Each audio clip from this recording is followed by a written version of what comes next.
You might be wondering who I am. I am the Prime Minister of Ethiopia who died on August 2012 due to natural cause. Due to recent phenomena, this might be deliberated as a diss track, but I call it the Guess Who's Back track. You might also be wondering why it took so long for me to make a response. Well, rising from the dead isn't a piece of cake. It took longer than we initially anticipated. The American dream is for all of us. We believe that was a speech by Kamala Harris, a woman who works in the Congress. We are not reciting this speech solely for the sake of praising Miss Kamala for her inspiring speech.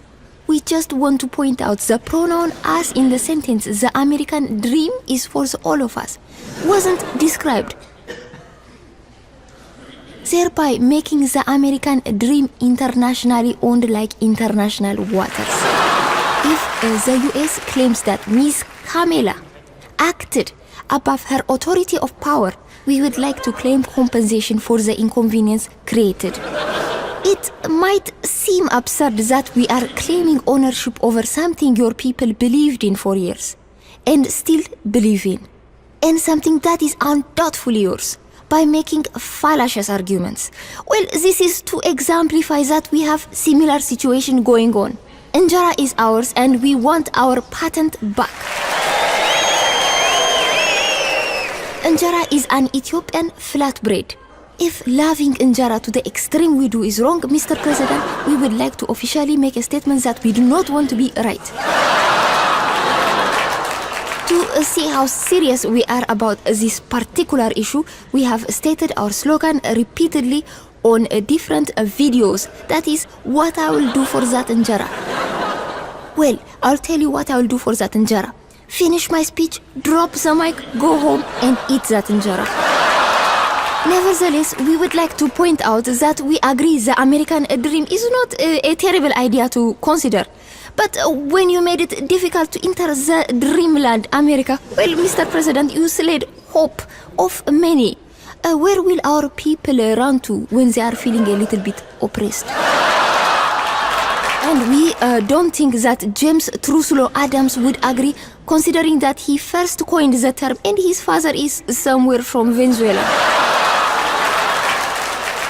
Dear Mr. President Donald Trump, contrary to what you might think, we are not here to say something bad or disrespect the office of the president. It is not our intention. As the Urban Dictionary in your country put it, that is not how we roll. We have an idea you just might be interested in. We see that you do not like certain people from certain areas of the world.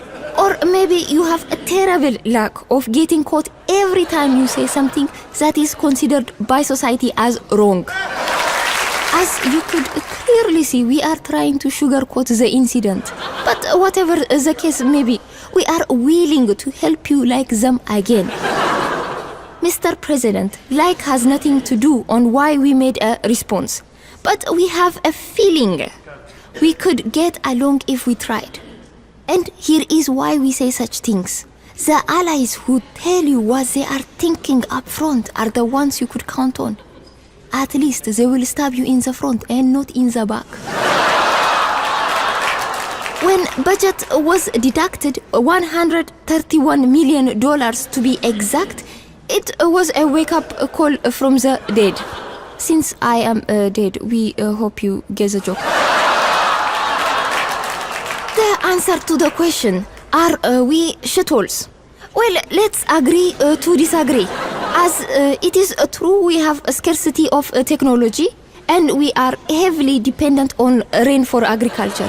But still, we do not think we should be associated with the word shithole, as we are of the opinion that it will deeply hurt our public image. It wouldn't feel so great if people with bad intent start running around calling us a nation of shitholes.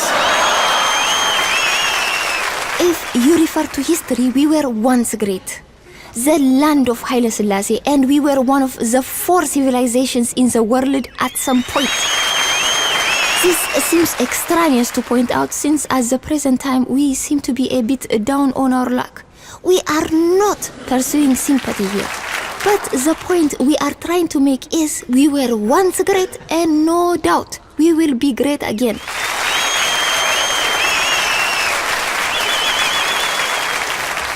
You might be wondering why we do not appear offended. Well, Hollywood and American TV taught us a thing or two about how the media operates. You could choose to use terrible incident to do something great and creative. Besides, we were not totally persuaded. You could actually mean it. So we took it upon ourselves to do some digging. Even though everyone is convinced you are a very, very racist man, we asked ourselves, what would Jesus do? And from here on, we are consecrating our time and our energy in convincing you, Mr. President, if you look the right way, the whole world is a garden. For now, we settle for a character on TV representing me, the dead Prime Minister of Ethiopia. How would the late Prime Minister of Ethiopia respond? Would be a TV sensation. To have more information about me, if you are interested, you could read my books which elaborate the strategies I have coined and implemented. The series would be comedy speeches. The series would contain first thing is first, what I will do for that injera. Why I am a perfect candidate? Is nature getting in the way of world peace? African girls cry less. Why? How to get Lil Wayne high without smoking weed? We figure you, Mr. President, understand business. So we are here to do business. We don't want to be the hero. Heroes are a bit overrated. Beyoncé said money is the best revenge. So we are moving forward with her strategy and we hope you like our idea, Mr. President. We thank you for listening.